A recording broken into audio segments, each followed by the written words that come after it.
لیزا الرت بزرگترین پایگاه جستجوی آدمان گم کرده در روسیه با جستجوی ساکن 57 ساله شهر نورک تاجیکستان سفرov رستم میلیکوویچ سال تولدش 1964 شروع کرده است.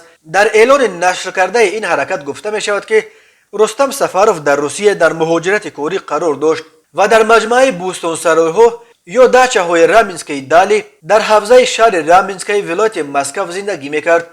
رستم سفرov از 7 ینور سال 2022 به این طرف بی‌درک شده است و درباره کجا بودنش یگان معلومات نیست. در گروه تاجیکی و مسکو و روسیه در فیسبوک با استثناء با یک جیان رستم سفرov برخی جزئیات دیگر گم شدن این مهاجر تاجیک را نشر کردند.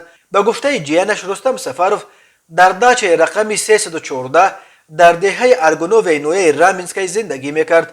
7 ینور سال 2022 او با ریوخر با همسر و نبیره‌هایش ساعت 21:35 با تلفن صحبت کرد و گفت به نزدش دوستانش از پنجکت اومدند و آنها ششلک پخته ایستادند. او به همسرش وعده داد که خانه در اومده به کارتش پول میگذراند.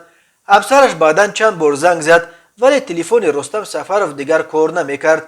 به گفته همسایه‌ها آن شب مهمانان زن و زنی کردند.